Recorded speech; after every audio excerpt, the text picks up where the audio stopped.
Welcome back नाजरीन। अभी जिस तरह पहले बात कर रहे थे कि हम लोग अभी 26वीं आईनी तरमीम को लेकर बैठे हुए थे, उसके ऊपर पूरे मुल्क में डिस्कशन जारी थी। फिर 27वीं आईनी तरमीम की भी बाज़गश्त सुनाई दी, लेकिन कहानी क्या है कि जो आज की डेवलपमेंट है और बड़ी अहम डेवलपमेंट है कि जनाब जजेस की तादाद भी बढ़ाई जाए और सर्विसेज चीफ जो हैं उनकी मुद्दत मुलाजमत भी बढ़ा दी जाए। कहाँ पर गई एजिटेशन, कहाँ पर गए वकला, क्या ये सारी कानून साजी मुल्क में इस्तेहकाम ला सकेगी, what is going to happen. तो इसके ऊपर आई थिंक लीगल जो ओपिनियन है सबसे ज़्यादा वही मैटर करती है।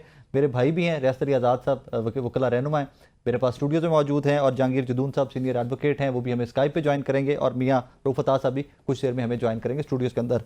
रियासत भाई, अभी तो 26वीं आईनी तरमीम को आप, मैं और सब लेकर बैठे हुए थे, उसके ऊपर डिस्कशन हो रही थी, फिर 27वीं का सुना, लेकिन तो कहानी बदल गई। आपने देखा होगा कि जब इन्होंने कहा प्रेस कॉन्फ्रेंसेस के अंदर, पहले इन्होंने कहा कि जी हम पीटीआई को बैन कर रहे हैं, एक पॉलिटिकल पार्टी का, नहीं किया। फिर इन्होंने कहा कि हम जुडिशल रिफॉर्म ला रहे हैं, लोगों ने, साफियों ने पूछा, उन्होंने कहा नहीं कोई नहीं, हम कोई नहीं ला रहे, ले आए। फिर उन्होंने कहा जी 26वीं तरमीम आ रही, उन्होंने कहा जी कोई नहीं है जी, आ गई। 27वीं का आप जिक्र हो रहा था, कहते नहीं नहीं, कुछ कहते नहीं यार। अब उन्होंने 27वीं भी रख के उसके पीछे कितना बड़ा तूफान है वो आपके सामने। अब हमारा जो, जहां तक आपने इंट्रो में कहा ना कि वकील कहाँ गए, वकील अपना रोल प्ले कर रहे हैं, उसको चैलेंज कर रहे हैं, उस पर आवाज उठा रहे हैं, उस पर कन्वेंशन कर रहे हैं, उस पर अपनी जो जिस लेवल की एजिटेशन रिक्वायर्ड है वो हम कर रहे हैं। लेकिन ये जिम्मेदारी सिर्फ काले कोर्ट की तो नहीं है, ये जो 25 करोड़ आवाम है उसकी है, और इन सबसे पहले पार्लियामेंटेरियन की जिम्मेदारी। क्या पार्लियामेंटेरियन ने आवाम से वोट नहीं लिए? आवाम ने इस चीज का मैंडेट दिया था कि आप ये 26वीं 27वीं और ये तरमीमें लेके आए, इसका मैंडेट किसी जगह पे दिया था। अगर आप समझते हैं कि आपके पास ये मैंडेट था कि आप निजाम ही बदल देंगे, तो मेरे ख्याल में इसकी बजाय आप आवाम के पास दोबारा चले जाएं, रेफरेंडम करवा लें और इसके ऊपर वोट ले लें कि वो इसको पसंद कर रहे तो आप कर दें, नहीं करते तो ना करें। मेरी जाती राय में, मैं एक जुमले में इस सारे सिनारियो को मैं आपको एक्सप्लेन करना चाहता हूं। ये रोज का जो तकल्लुफ है ना, कि कभी 58 तरमीमें आ रही हैं तो फिर 22 आती हैं, फिर 27वीं आ गई, अब ये आ गई, तो मेरी जाती राय में पार्लियामेंट सिर्फ एक तरमीम कर दे कि ये जो मौजूदा सेटअप है ना, जिसके अंदर वो हुकूमत में बैठे हैं, ये ताहयात रहेगा, इसके बाद कोई तरमीम नहीं होगी। मैं तो समझता हूं सिर्फ इसका वाहिद हल ये है। जमहूरियत है, क्या करें, इलेक्शन होते हैं, वोट पड़ते हैं, इस जमहूरियत की बात कर रहे हैं जिसके अंदर आप अपने स्टेक के लिए, अपने मुल्क के स्टेक से आपने उसको देखा ही नहीं है। आप पूरे मुल्क के निजाम को, पूरे मुल्क के आइन को, कानून को और सारी रवायात को आपने बिल्कुल एक साइड पे रख के खत्म कर दिया है। कौन सा निजाम है मुझे बताएं। मैं अपनी जात को अगर सिक्योर करना चाहता हूं ना राय साहब, तो मैं जो मर्जी लेजिस्लेशन करूं, वो लेजिस्लेशन नहीं होती। लेजिस्लेशन वो होती which is made for the welfare of the general public, for the whole society. अगर आपने सोसाइटी को, अगर वो कहते हैं ना जजेस की तादाद बढ़ेगी, पेंडेंसी कम होगी ना। कैसे? अभी इधर तो 60,000 केसेस है, तो जो डिस्ट्रिक्ट कोर्ट्स के अंदर 30 लाख केसेस पड़े हैं, वहां आपको कोई फिक्र नहीं, वहां आपको कोई परेशानी नहीं, वहां जजेस नहीं पढ़ा रहे, वहां पे आपने कोई लॉ को अमेंडमेंट नहीं की, वहां पे आपने किसी कानून को अपडेट नहीं किया। 100-150 साल पुराने कवानीन, CRPC, CPC, कानून शहादत सब चल रहे हैं, उस पर उधर कोई लॉ रिफॉर्म नहीं। आपका लॉ रिफॉर्म सिर्फ सुप्रीम कोर्ट के अंदर है, यानी सुप्रीम कोर्ट को आपने कवर करना है, मैनेज करना है जैसे चाहे। नेशनल असेंबली से नजदीक है ना, तो वहां से स्टार्ट। नेशनल असेंबली के करीब नहीं, ये दिलों के करीब है और दिमागों के करीब है। असल रीजन ये कि अगर आप सुप्रीम कोर्ट को कर लेते हैं तो बाकी वो शुतुरमुर्ग वाली बात है, बाकी सब अच्छा है। जहांगीर साहब, how do you see this step sir, कि जजेस की तादाद सुप्रीम कोर्ट में बढ़ाने की सजेशन भी आ गई है, सर्विसेज चीफ का मुद्दत मुलाजमत भी बढ़ाने जा रहे हैं। How do you see these proposal sir? हर चीज बढ़ रही है, कोई चीज कम नहीं हो रही। वो सिर्फ जो है ना, महंगाई भी बढ़ रही है, सर्विसेज चीज की उम्र में है, अपने मुद्दत भी बढ़ रही है, जजेस की तादाद भी बढ़ रही है, केसेस भी बढ़ रहे हैं, तो हर चीज बढ़ ही रही है। हम तो कहते हैं कुछ कम हो, तो अब जजेस की तादाद और जो भी चीजें हैं इसके पीछे देखना चाहिए कि इंटेंशन क्या है। बेसिकली देखें, बैकलॉग खत्म करना, ये काजी फाइसा से पूछे ना कि वो 1 साल 2 महीने जज रहे हैं तो उन्होंने कितना बैकलॉग खत्म किया है। इस तरह बैकलॉग खत्म नहीं होते। अब जो ही चीफ जस्टिस आए हैं उसने पहले दिन ही, अभी आज मैं कोर्ट पेश हुआ हूँ, देखें 8 कोर्टें में, पहली दफा 8 नंबर कोर्ट में पेश हुआ हूँ। तो 8 कोर्टें जो है आवाज काम कर रही हैं। 2 उन्होंने कहा 3 के बजाय 2 जजेस के बेंच बनाए, वो 16-17 जजेस बनते हैं सुप्रीम कोर्ट में। 8 कोर्टें, अगर ये 8 कोर्टें पिछले साल चलती तो आज कम से कम 20,000 केस कम हुआ था। लेकिन ये इंटेंशन नहीं थी इनका। इंटेंशन जो है वो जजेस को तादाद बढ़ा के कुछ और नहीं। ये असल में सुप्रीम कोर्ट में बैलेंस जो है ना वो अपनी फेवर में करना चाहते हैं कि कोई जजेस की तादाद इस तरह बढ़ाएं कि जो भी काम हो हुकूमत का फौरन चट से पट हो जाए। ये सर इसलिए जजेस तो किसी के फेवर में नहीं होने चाहिए, वो सिर्फ आइन और कानून की फेवर में होने चाहिए ना। देखिए, सिर्फ आइन और कानून तो ये है कि जजेस की तादाद, अब हाई कोर्ट में जो असामियां खाली हैं उनको आप फिल क्यों नहीं करते? हर हाई कोर्ट के अंदर, पेशावर हाई कोर्ट के अंदर 20 असामियां खाली पड़ी हुई हैं। पाटा को मर्जर किया है, फिर पंजाब के अंदर देखें, सिंध के अंदर देखें, जितनी पेंडेंसी है डिस्ट्रिक्ट कोर्ट की, आम बंदा तो ख्वार हो रहा है डिस्ट्रिक्ट कोर्ट के अंदर, सिविल जज के अंदर उनके 200 300 केस लगा होता है, उधर पेंडेंसी आप बढ़ाती। और पेंडेंसी की बढ़ने जमा होने की वजह क्या है? ये गवर्नमेंट की गवर्नेंस है। अगर गवर्नेंस आप ठीक करें तो केसेस लगते ही नहीं है। आप ये राशिद साहब आपके पास बैठे, पूछे इन्हें सीडीए कितने केसेस हैं हाई कोर्ट पे, सीडीए को आप ठीक नहीं कर सकते, वो सुप्रीम कोर्ट में आप जो है जजेस की तादाद बढ़ा रही है। आसान काम है जी। जज बैठे हैं कहाँ पे अगर 25-30 आएंगे तो? लेकिन सर इससे 34 बैरिस्टर साहब, 34 जजेस टेंट लगाए जाएंगे, टेंट। वो किधर बैठेंगे? नहीं, टेंट नहीं, हम नई बिल्डिंग बनाएंगे रियासत भी, ऑब्वियसली कोई नई बिल्डिंग बनेगी सुप्रीम कोर्ट में। फर्दर ये मजाक जो है बना हुआ है, यकीन करें। अब इतनी तरमीमें आ रही हैं, तरमीम भी जो है ना कानून चटपट रात को, आप देखो आज दिन तक किसी को पता नहीं। अभी कहते हैं जी असेंबली में बिल आ रहा है जी, कैबिनेट ने अप्रूवल कर दिए। ये तो F-16 से भी सुपरसोनिक स्पीड पे काम हो रहे हैं सर। अभी प्रपोजल्स हैं, अभी फ्लोट कर रहे हैं आइडियाज, अभी काम कर रहे हैं, अभी ब्रेनस्टॉर्मिंग हो रही है उसके ऊपर। चलें, अल्लाह करे कोई ब्रेनस्टॉर्मिंग हो, फ्लोट करें, अच्छी बात है। लेकिन हम तो करते हैं कि कोई काम इस तरह करो कि सुप्रीम कोर्ट को स्ट्रेंथ मिले, बजाय कि आप सुप्रीम कोर्ट को फर्दर जो है वो डाइल्यूट करें या डिवाइड करने की कोशिश करें, तो सुप्रीम कोर्ट को स्ट्रेंथ मिले।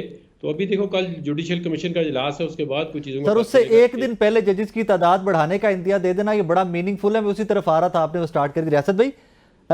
एक दिन पहले जजेस की तादाद का इंतजा देना कि हम बढ़ा रहे हैं, क्या वाकई में हुकूमत को लगता है कि सुप्रीम कोर्ट को बाकायदा हुकूमतें कंट्रोल कर सकती हैं और उसके लिए हमें जजेस की तादाद बढ़ानी? देखिए, अदालतें जो है ना वो हुकूमतों को कंट्रोल नहीं करती, उनका काम है आइन और कानून के मुताबिक फैसले करना। हाँ।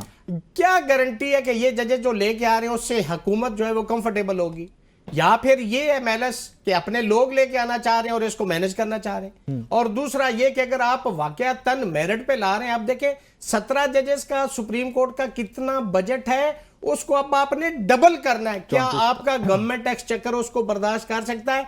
एक जज के साथ कितना अमला होता है, उसके साथ सिक्योरिटी गार्ड, माली, बावर्ची, clerk of the court, reader, secretary, clerk, driver, उनके फिर मेडिकल अलाउंसेस, आगे रिहायशें, ये सारा यार इंडिया के अंदर 1 अरब 25 करोड़ आबादी है राय साहब, 1 और अरब 31 जजेस है, 31 डिवाइड करके लाएं तो देख लें। 1 अरब 25 करोड़, हम सिर्फ 25 करोड़ है और 17 जजेस। आपने अगर तादाद बढ़ानी, आपने चीफ जस्टिस से पूछा है? जिसके घर में आप तादाद बढ़ाना चाह रहे हो उससे पूछो कि क्या 17 जजेस से वो डिलीवर कर सकते हैं या नहीं, उनकी सजेशन है या नहीं, उनकी आउटपुट है या नहीं है। देखिए, अगर वो मैनेज कर सकते हैं इन 17 जजेस के साथ सुप्रीम कोर्ट को और बैकलॉग भी खत्म कर सकते हैं, ये तो उनका इंटरनल एडमिनिस्ट्रेशन का काम है और ये टोटली चीफ जस्टिस की डोमेन है। आप उनको पूछे, उनको करने दे। अगर वो डिमांड करते हैं कि हमें 2 जजेस बढ़ा दे, 5 बढ़ा दे, अडाक लगा ले, जैसे आपने पहले लगाए, लेकिन आपका मकसद फिर भी हल नहीं हुआ। अब मकसद हल करना है, जजेस की तादाद बढ़ाना मकसद नहीं है। बैकलॉग, ये तो एक ग्राउंड है ना जो आपको यहाँ आई वॉश है, जो आपको दिखाया जा रहा है कि बैकलॉग को फिनिश करना है। This is not intention. यहाँ पे मुझे याद है कि जब 26वीं आईनी तरमीम आ रही थी तो ये आईनी बेंच बनना, तो तब भी ये एक्सक्यूज दिया जाता था कि पेंडेंसी बहुत ज्यादा है, पेंडेंसी खत्म करेंगे, आईनी कोई केसेस सारे एक साइड पे हो जाएंगे, तो यूं करके केसेस जो हैं। मुझे राय साहब बताएं, बैरिस्टर साहब ने बड़ी खूबसूरत बात की, मुझे बताएं वहां पे कितने कोर्ट रूम है? कहां सुप्रीम कोर्ट? एक और सुप्रीम कोर्ट बनाएंगे? साथ जगह पड़ी हुई है ना, जगह तो यहाँ पे F9 में भी पड़ी है, यहाँ पे जगह तो रोज गार्डन के पास भी पड़ी, जगह तो हर जगह पे पड़ी है, बन जाएगी ना कोर्ट? नहीं, मुझे बताएं कि जिस कौम को रोटी नहीं मिल रही, गरीब लोगों को जूते पहनने को आपने नहीं, वो इमारत देखी है जो कायसा बनवा, वो जो आपने देखा है, वो मैं कहता हूं कि आप चीफ जस्टिस को टाइम देना, एक सेकंड, चीफ जस्टिस को टाइम देना, वो वर्किंग आवर बढ़ा सकते हैं। हाँ। वो अपना जो वर्किंग स्टाइल है उसको चेंज कर सकते हैं, ये तो उनकी एडमिनिस्ट्रेशन है। अब आपने कितने करोड़ रुपए वो आगे दीवारें लगा दी, आपने सुप्रीम कोर्ट का नक्शा खराब कर दिया। 12 करोड़ रुपया, 12 करोड़ रुपया भाई तुम्हारी इस शौक के लिए, जिसके ऊपर वो आपने दीवारों के ऊपर जो कुछ लिखा है आपने अपनी इस टेन्योर के अंदर को किया भी है, वो राइट आपने दिए भी है पब्लिक को। पब्लिक तो आपकी मर गई, यहां पे रोती है, चीखती है, वो तो आवाज चिल्लाती ही है, पता नहीं जाती नहीं, सिस्कियां पब्लिक लेती की है। आवाज भी आपने जाती नहीं। पूछा नहीं, कराची पे बैरिस्टर को पुलिस वालों ने हाथ और पांव से घसीटा है रोड के ऊपर, एंड यू वर केप्ट मम एंड साइलेंट। कोई यहाँ पे आवाज भी ना उठाए, कोई आईन और लेकिन कानून वो- की बात भी ना वो करे, बिल्डिंग को कोई structure लोगों तो के है। हकूक की बात भी ना करे। आपको अल्लाह ने चीफ जस्टिस बनाया था, आपको अल्लाह ने प्रैक्टिस एंड प्रोसीजर एक्ट के तहत कमेटी के अंदर 184(3) के तहत आपको अख्तियार दिया था। हाँ। Why you have You not could have taken the asked. Action? You could have asked. आपने एक भी किसी इतने बड़े जो पब्लिक एट लार्ज का या पब्लिक इंटरेस्ट का इशू था, आपने कोई उस पर एक्शन नहीं लिया। You are part and parcel, आप उस जुल्म का हिस्सा बने रहे। फिर नफब तो हम ये कह तो सकते ये कौन सी बात, लोग तंग आ गए, लोगों की हालतें, आप पब्लिक में जाएं, राय साहब लोगों को मिले, ये जो खड्डा मार्केट है ये करीब, वहां जाएं, डेंटर को मिले, पेंटर को मिले, वो वाइपर बेचने वाले को मिले, वहां पे जो बेचारा इलेक्ट्रिशियन बैठा उससे पूछे उनकी जिंदगी क्या है, उसका मेयार क्या है। बहुत मुश्किल हुई। आपने तो आर्टिकल 25 लगा दिया कॉन्स्टिट्यूशन में कि तालीम मुफ्त होगी, मेडिकल सहूलत फ्री होगी। अब आपने एक आर्टिकल 9 भी बदल दिया है एनवायरमेंट के हवाले से। एनवायरमेंट में आपने क्या तब्दीली की? Smog law लाहौर में में आपने ऐसे ही। स्कूल बंद कर दिए, ऐसे ही। दुनिया का पहला जहांगीर गंदा साहब, शहर डिक्लेयर हो ऐसे गया। ही, आप ऐसे क्या ही, कर रहे हैं? ऐसे ही। जहांगीर साहब, वैसे तो आप बिल्डिंग की पहले बात कर रहे थे, आप लाइटर नोट पे बात कर रहे थे, मैं इसको सीरियस नोट पे लेके जा रहा हूं। हमने 12 करोड़ रुपया, वो जो दीवारें खड़ी हुई हैं जिनके ऊपर वो खताती हुई और लिखा हुआ है, माजी के चीफ जस्टिस तो 12 करोड़ वहां पे लगा के चले गए। तो मौजूदा निजाम भी कोई ना कोई बिल्डिंग तो प्रोवाइड करेगा ना सर? उसी में अदालतें लगा रहे हैं ना जी। वो तो वैसे भी ह्यूमन राइट्स की मॉन्यूमेंट बन गई है, जी। तो ह्यूमन राइट्स को अगर दफन करना है तो वहां भी अदालतें लगा लें, अच्छी बात है। नहीं सर, वो दफन करने के लिए नहीं काई साहब ने बनवाई थी, उन्होंने तो आपके और मेरी यादगार के लिए बनवाई थी कि दीज आर योर राइट्स, ये आपके हकूक है। उनकी यादगार में ह्यूमन राइट्स दफन होंगे ना, उसके अलावा कुछ चारा नहीं है। वो तो कुछ दफन करके चले गए हैं, हाँ। जो बाकी रहते हैं तो वो फिर अभी जो नए जजेस इंक्रीज कराने जा रहे हैं वो दफन कर देंगे। इस तरह बात नहीं बात होती। देखें, सुप्रीम कोर्ट का उन्होंने पूरा जो असल जो था ना, वो अपना खूबसूरती स्ट्रक्चर वो तबाह करके चले गए हैं। देखिए वहां पे क्या जरूरत थी अब, क्योंकि सुप्रीम कोर्ट है, जज है, उसको मना नहीं कर सकता। यही किसी आप सरकारी पब्लिक बिल्डिंग किसी और के साथ करते, फौरन हाई कोर्ट स्टे देती कि जी पब्लिक प्रॉपर्टी है, पब्लिक बिल्डिंग है, इसको सर डिस्टर्ब न करें।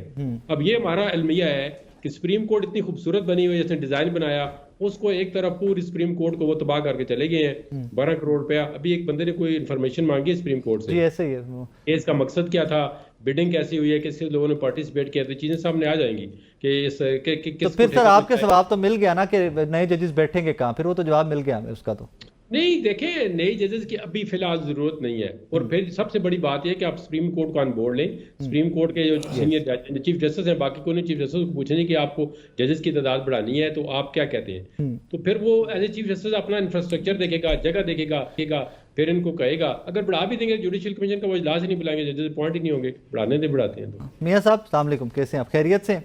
आपके आने से पहले हम डिस्कस कर रहे थे कि जजेस की तादाद गालबन बढ़ाने की कोई सजेशन फ्लोट हुई है, 17 से 34 कर दी जाए सुप्रीम कोर्ट के जजेस की। डू यू थिंक कि ज़रूरत है 17 से 34 करने की जजेस? बिस्मिल्लाहिर्रहमानिर्रहीम, अल्लाहुम्मा सल्ली व सल्लम अला नबीना मुहम्मद। बहुत मेहरबानी, शुक्रिया आपके प्रोग्राम में बुलाने का।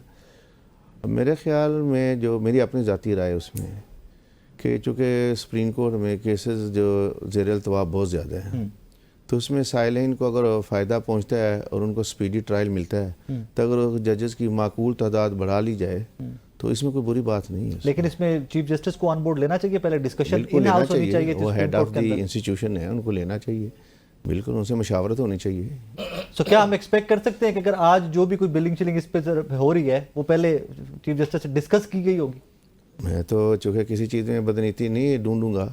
क्यों नहीं ढूंढेंगे? उम्मीद अगर है कहीं पे नजर आ रही होगी तो हम पॉइंट आउट करेंगे ना। मुझे उम्मीद यही है कि उन्होंने मशावरत जरूर की होगी और इसके कोई फायदे, कोई समरात देखे होंगे, तो इसलिए इसकी ये तरमीम 26वीं आईनी तरमीम के ऊपर भी एग्जैक्ट यही फवायद आपको और मुझे बताए गए थे कि जी आईनी जो केसेस हैं वो बहुत ज्यादा है, पेंडेंसी सुप्रीम कोर्ट में बहुत ज्यादा है, सो आईनी तरमीम के बाद एक बेंच बन जाएगा या आईनी कोर्ट बन जाएगी तो पेंडेंसी बहुत कम हो जाएगी। यही आपको और मुझे बताया गया था। 26 आईनी तरमीम के हवाले से आइन जो है ना कोई जामे दस्तावेज नहीं है कि जिसमें तरमीम नहीं हो सकती। किसी वक्त हो सकती है। आर्टिकल 239 क्लियर है इस बारे में जी। तो वो जो है अगर 2/3 अक्सरियत हुकूमत अपना पार्लियामेंट में ले आती है तो तरमीम उसमें कर सकती है। I agree, I totally agree. लेकिन कल को अगर यही पार्लियामान ये तरमीम लेके आ सकती है कि हम एक दफा 8 फरवरी को इलेक्शन हुआ, जिस किस्म का भी इलेक्शन हुआ, अगले 20 साल के लिए अब ये असेंबली ऐसी कैसी चलेगी? तो क्या हम उस तरमीम को मान लेंगे? ऐसा तो खैर नहीं हो सकता, एक इंस्टेंस दे रहा हूं मैं आपको, एक मिसाल दे रहा हूं, तो हम अगले 20 साल के लिए फिर उस निजाम को मान लेंगे कि जी अब पार्लियामान ने 2/3 मेजॉरिटी के साथ कर ली है, तो 20 साल के लिए चलेंगे? नहीं, ऐसा नहीं हो सकता। ये वो चीज़ें हैं जैसे आइन का बुनियादी ढांचा तब्दील हो जाता है, उसमें बाकायदा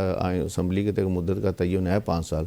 वो तो खुद अपनी मोहताब मर जाती है जब उसका वक्त ख़त्म हो जाता है। वहाँ पे इस्लामाबाद में तो बाकी इस्लामाबाद हाईकोर्ट में तो जजेस की पेंडेंसी ज़्यादा थी, वहाँ पे ज़रूरत थी, जहाँ ज़रूरत है। सब लोअर कोर्ट्स में पेंडेंसी बहुत ज़्यादा है, वो तो लाखों में ना। मैं थोड़ा सा इसमें बता दूं कि 8 से 16 होने चाहिए इस्लामाबाद हाई कोर्ट के अंदर। यहाँ पे चूंकि पेंडेंसी पूरे पाकिस्तान की लिटिगेशन इस्लामाबाद के अंदर हो रही है। नाज़रीन, एक छोटा सा ब्रेक लेना है मुझे, मेरे साथ रहिएगा।